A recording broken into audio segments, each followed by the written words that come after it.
Hi, I'm Samantha Anderson, Director of Communications for Newton Public Schools, and I'm here with Superintendent Van Rankin, and we're here to go over last night's Board of Education meetings and just answer any questions you may have just about the board meetings or just about the district in general. Just make sure to leave your questions in the comments section. And first things first, we did have a special meeting. What can families expect out of that special meeting? Are there any changes that have happened already? What are some possibilities?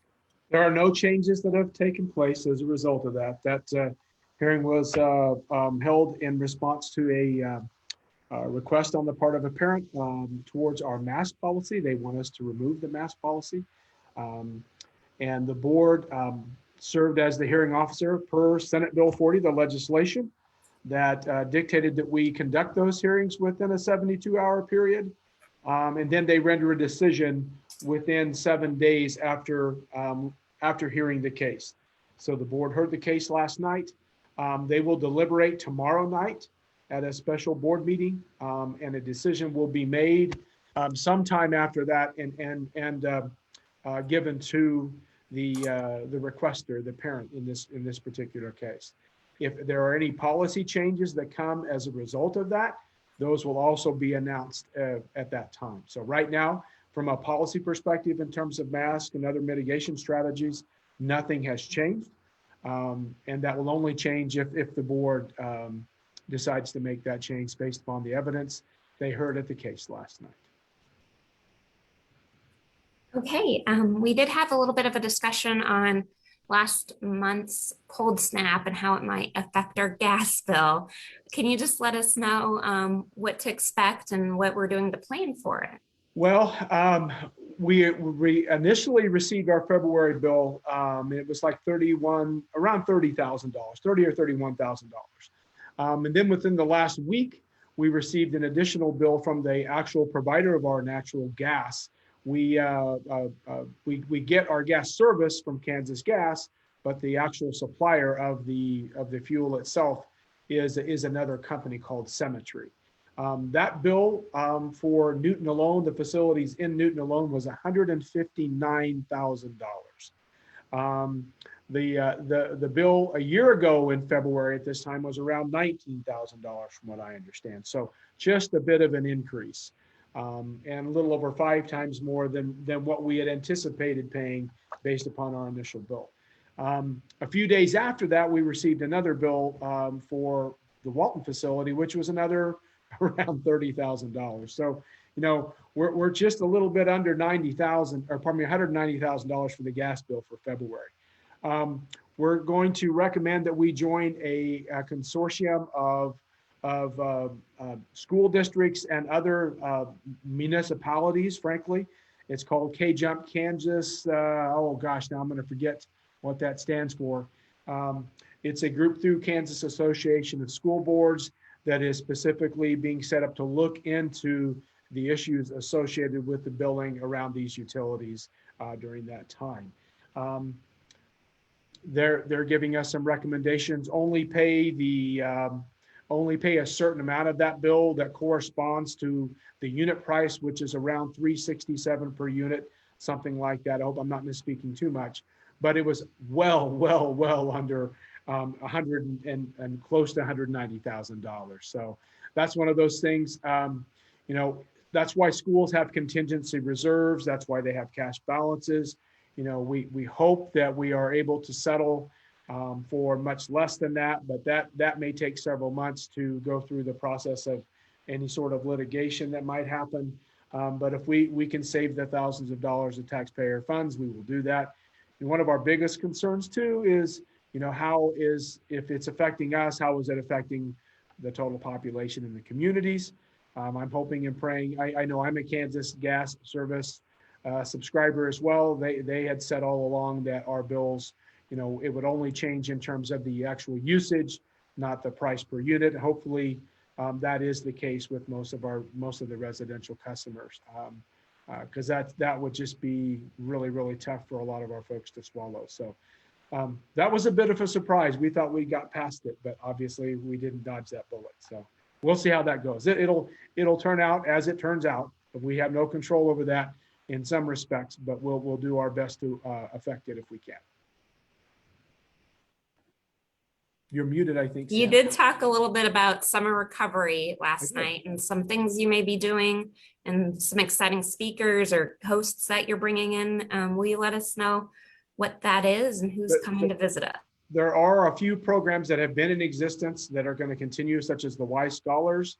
Some information is going to come out about that. That is a program that has taken place in Newton for the last few years, so that will continue. We are looking to add credit recovery at Newton High School that will be housed at Newton High School. I know Mr. Smith will put out information about that, but that will be specifically for the purpose of allowing students to retain or obtain some credit that they may have struggled with this past year.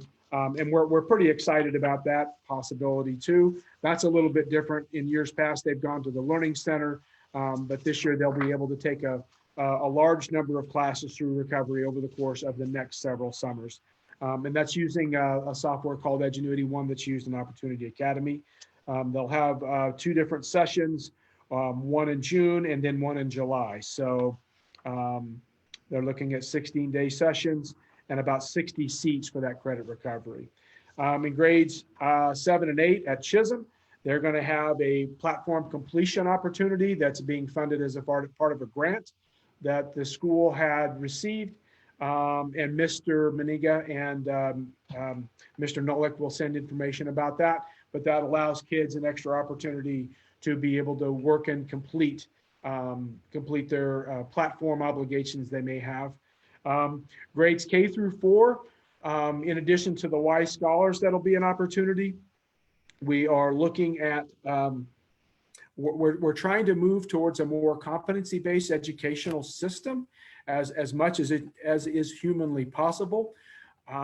We are going to bring in a group called Marzano Academies, and through Marzano Academies, they offer some very high-level training to where what we are wanting to do is look at the grade level where a student currently is. So if you're a second grader this year, for example, you know, what standards did students generally struggle with? And then looking towards third grade, for example, what high leverage standards could we look at to where if we were to give them a little bit of a head start on that, they would be very successful next year. And to do everything that we can to mitigate any sort of learning loss that might have taken place. And so this organization is going to come in, and it's called Marzano Academies because Dr. Robert Marzano is he's a very known and respected educational researcher. Gosh, I can remember even back in some of my school days in the 80s. Hearing about Dr. Marzano and some of his research, and especially in the 90s, but he's for education people like me, he's one of those rock star type people. Okay, so he's actually going to kick it off and go through, you know, what competency-based education is, and every one of our staff members, any one of our staff members that wants to participate in that, we're going to allow them. And then there's going to be several days of training for staff, and this will take place in June.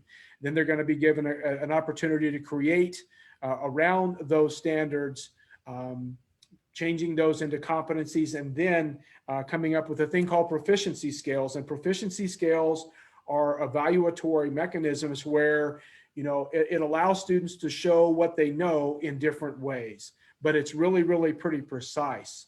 So it's a little bit different way of looking at student achievement and student assessment, and also curriculum. We also want those learning sessions for those K through 4 students are going to take place in July, and we'll have some schedules that'll come out here pretty soon. We want those to also be fun sessions. This shouldn't be drudgery in any way, shape, or form. We want kids to have access to high quality learning opportunities, but then also have some opportunities to engage in some project-based sorts of activities. So we're going to really incorporate as much STEM type of things as we can based upon the staff that we can get to implement this, and the just the opportunities that we feel we can provide based upon the creativity they put into constructing those lessons. So we will be using the ESSER dollars, the federal funds that are coming down to schools to pay for this. It's not going to come out of general fund or out of our LOB.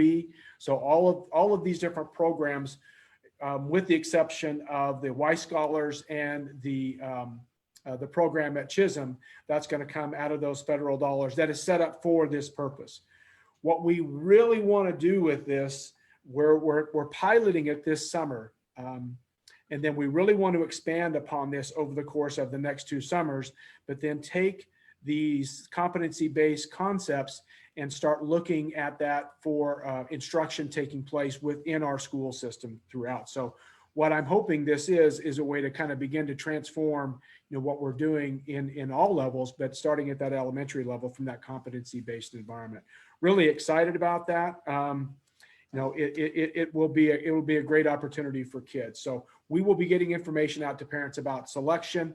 We've got to first see how many staff we can get to not volunteer. They'll be compensated for their time, but to engage in this. And then we'll let you folks know and if you have an interest, reach out to your building principal so we can start getting some lists going. But real excited about those opportunities. Chisholm, or pardon me, at Santa Fe, we haven't had the opportunity to spend as much time in those 2 grade levels. Part of that dealt with the issues we were dealing with in terms of Summit Learning with that plan that was approved last night, or the plan that was given to the board last night. It wasn't officially voted on. By consensus, we were given that opportunity to come up with that plan at the last board meeting, and we just went through those pieces last night. But we haven't determined whether or not we want to look at program completion there or platform completion, or try to expand the competency-based up through 6th grade. So we'll have more information about that in future board meetings, and I'm sure in future Facebook Live sessions. So, man, that's a whole lot of stuff in a little bit of time. But we're excited about those opportunities. That's what those funds are for. And we want to use that to springboard our school district into more of a competency-based environment. All right, well, last call for questions. And just a reminder, enrollment for next year is now open, so you can go online and enroll your child. Payment won't start until July the 1st, so you don't have to have your payment ready. It's just getting them ready for next year. I actually personally went through the process. I'm gonna release a video if you have any questions for both new and current students. That way, if you get stuck, it's a quick way to help you. But again, just make sure you enroll for next year. You can't start too early. Do you have anything else you'd like to add, Mr. Van Rankin? No, it was, we had the Ag Academy come and present last night. So if you get an opportunity to catch the Facebook session of the board meeting, the normal board meeting, regular one, they did a great job. The 3 teachers, Ms. Dunn, Ms. Sell, and Mr. Copper, had a group of students there, and those are what make board meetings fun for the adults there, is when you get to see what some of the students are doing. So if you get an opportunity, check out the things that are taking place in the Ag Academy, because that was really, really a good 15 or 20 minute presentation. All right, well, I don't see any new comments, so we'll wrap up the presentation for today. But if you have any other questions, you can email info@usd373.org. And again, our next board meeting, it's a special board meeting, will be this Wednesday. Thank you so much for your time, Mr. Van Rankin. You bet. Have a great day, folks. Thanks. Thanks for watching.